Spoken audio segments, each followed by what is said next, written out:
I was paid a healthy bounty for Ringo and Curly Bill, and realized there was real money to be made.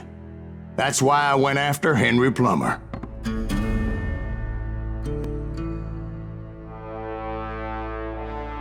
Now, wasn't he the sheriff who augmented his income by shaking down miners and robbing gold shipments? That's the one. Oh yeah, I remember him. He ran that gang of thieving outlaws called the Innocents. So it's true that you went toe-to-toe with him? Indeed I did, son. Indeed I did.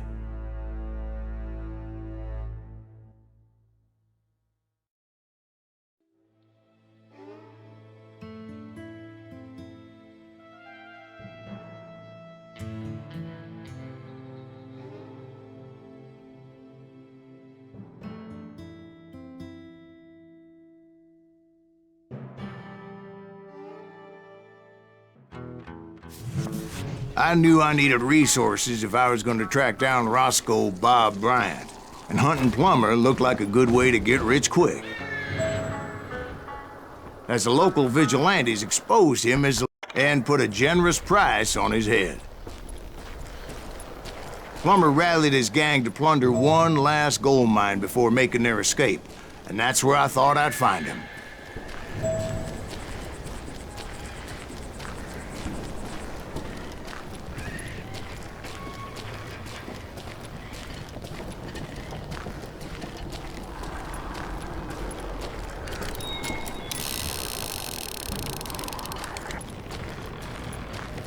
It makes me nervous standing so close to all these goddamn barrels of gunpowder. Why would you be nervous? No one has the cojones to come after us. As long as you don't light up a cigar, we're fine. Yeah, besides, George is up there on the rocks with that rifle of his. Nothing gets past him.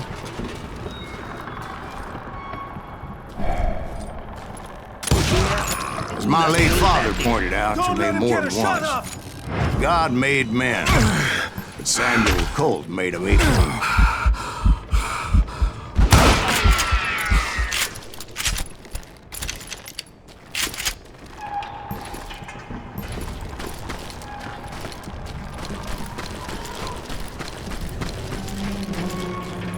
I knew that dynamite wasn't mine, so I decided the polite thing would be to return it.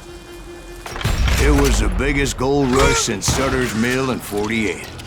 Unfortunately, prospectors weren't the only ones drawn to those riches. There were thieves and killers, robbing travelers and hijacking gold shipments. Like those that ran with Plummer. Some were just regular folks I knew from town, drawn by greed and easy pickings.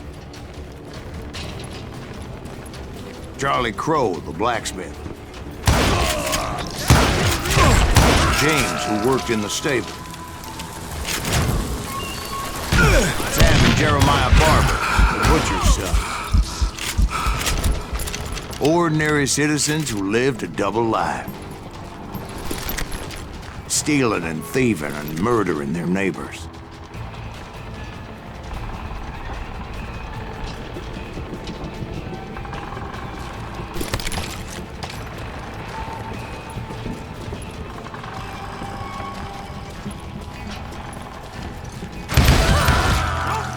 Of course, the rest were veterans of the Civil War.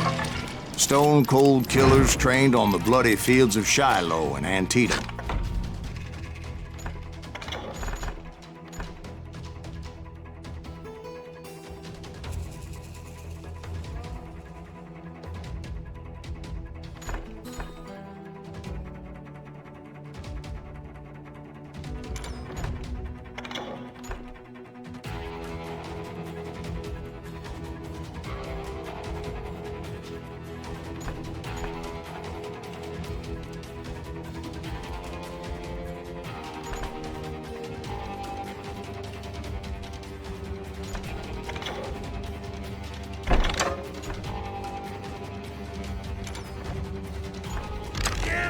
Plummer had a lot of men on his payroll.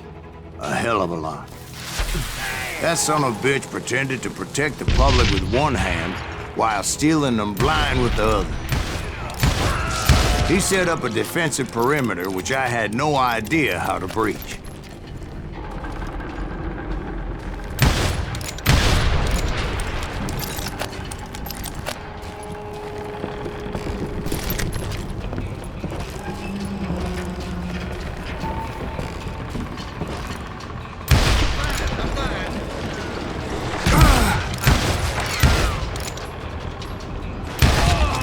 dangerous, desperate individual. I was outnumbered and in way over my head, but I was too damn stubborn and stupid to realize it. They must have thought I was touched, or had some kind of death wish, seeing as there were barrels of gunpowder everywhere. Watch out for the goddamn gunpowder!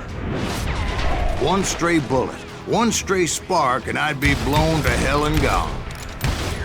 Did I have any second thoughts about what I was doing? No.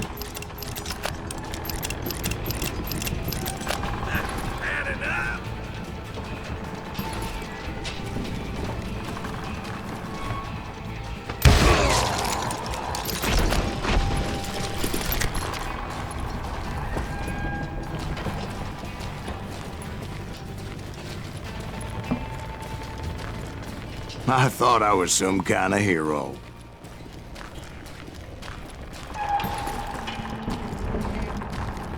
I finally made it past and headed on to meet my destiny.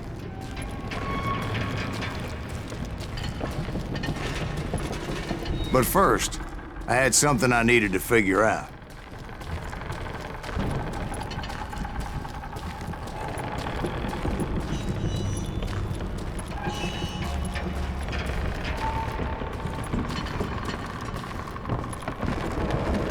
I had a few ideas on how to get into that mine, but once I made my decision, I knew there was no turning back. So my first thought was to enter the nearest mine portal. I saw an entrance. Made sense. It was the quickest way in, but that also made it more dangerous, as there would undoubtedly be enemy pickets posted along the way.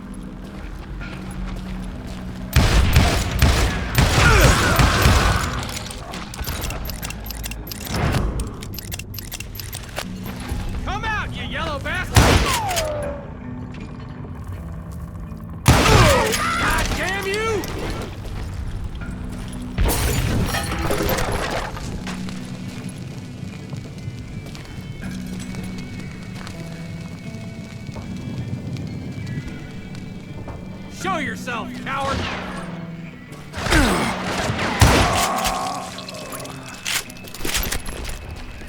Besides, once you enter a mine like that, it's easy to get all turned around. And that confusing maze of corridors wouldn't even be the worst of it. Some of those shafts could be as deep as hell.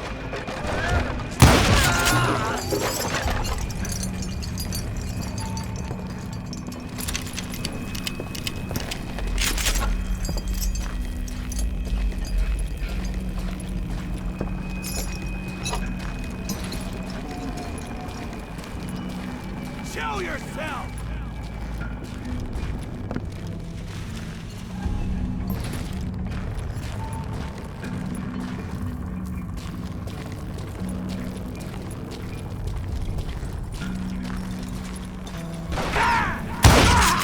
A single stumble or misstep can easily end in a deadly plunge to oblivion. Hey, I'll flank him!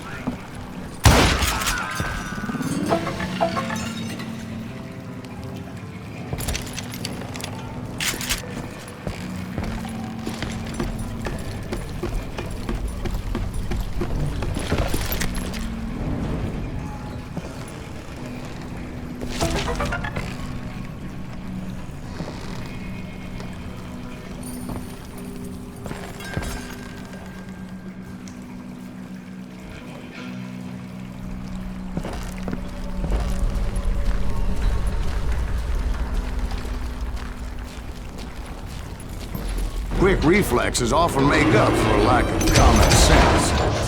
Luckily, I was never one to be easily bushwhacked.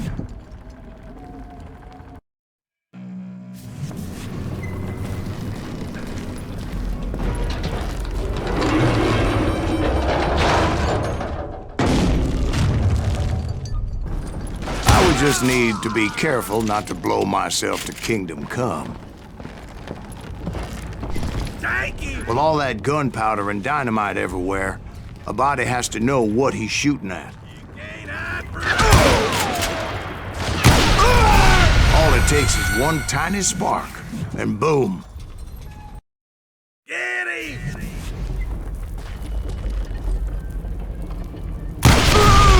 As a boy, I always loved the 4th of July.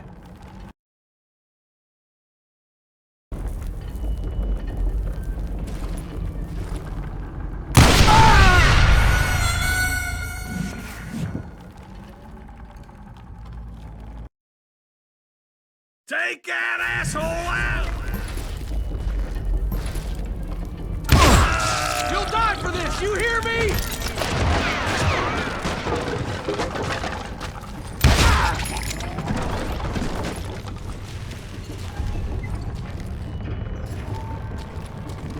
One wrong bullet could have turned that mine into a dad-blasted tube.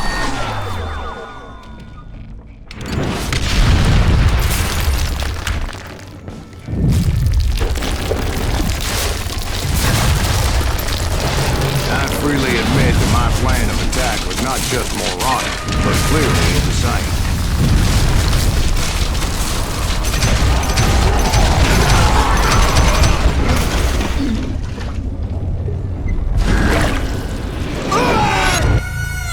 It's a good thing that I abandoned that ridiculous plan before I even tried it. Instead, I spotted a ladder, a way into the mine from the opposite side.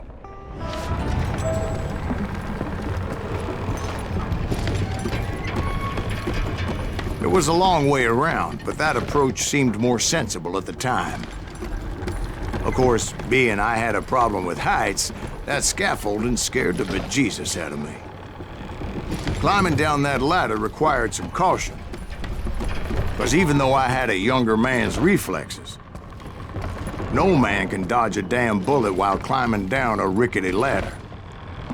I needed to make a leap of faith, which ain't easy when you're suspended between heaven and hell.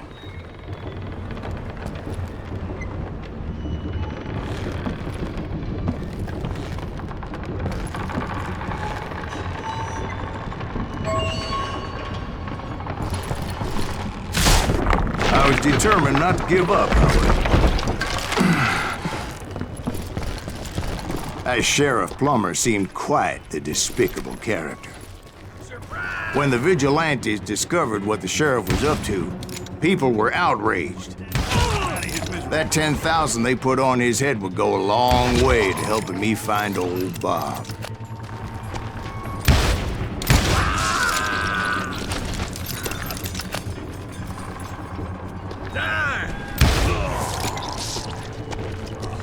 And I had made it my mission to settle that score come hell or high water.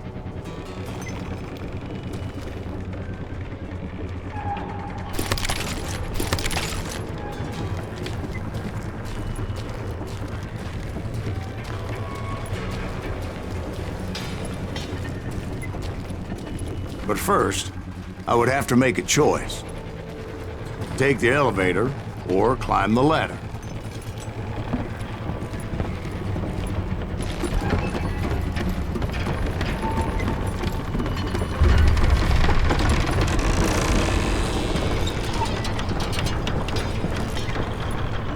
I wanted to use the element of surprise.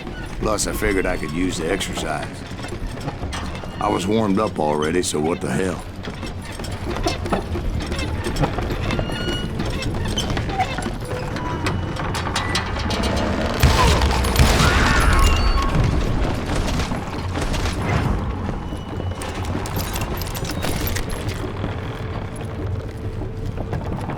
Plummer was a mad dog killer.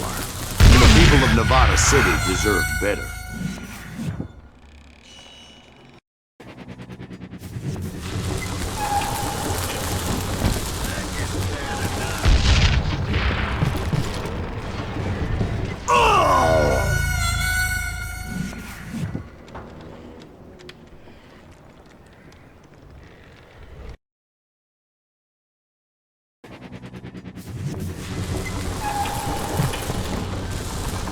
Put some holes in them!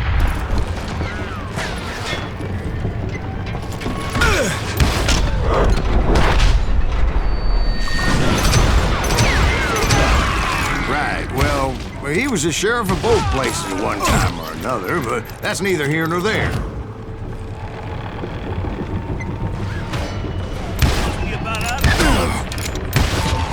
The point was, taking him down would save a lot of lives, including my own.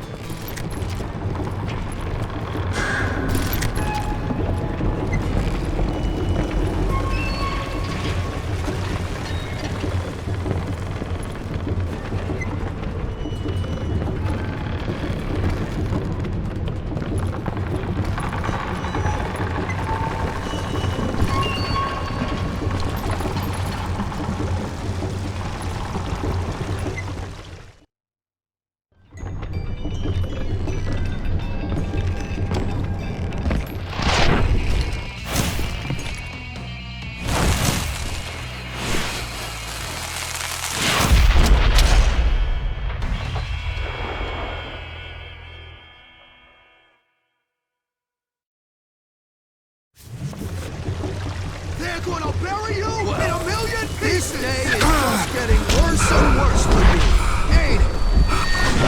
Henry Plummer was clearly unhinged, and I could see right away that this was gonna take some doing.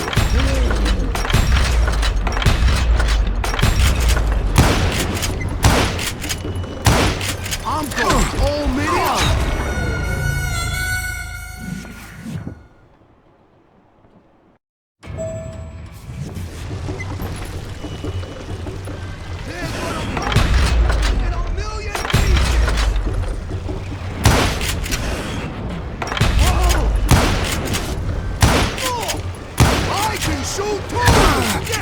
I need some help here! Come on, boys! Take this cocksucker out!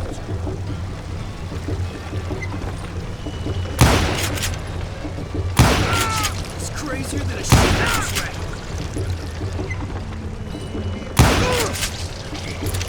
You better hide!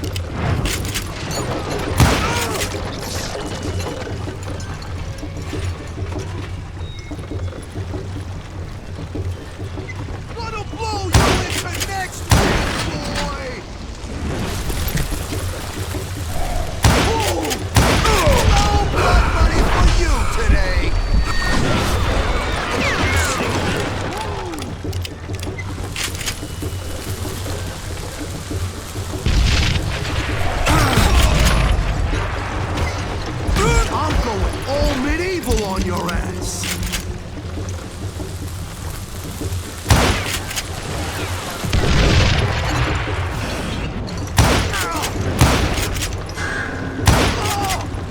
You ain't taking me.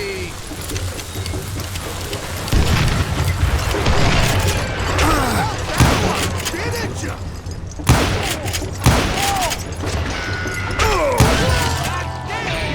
So that's how Henry Plummer died. Him and his crew were worth their weight in gold. And now, I was officially a bounty hunter.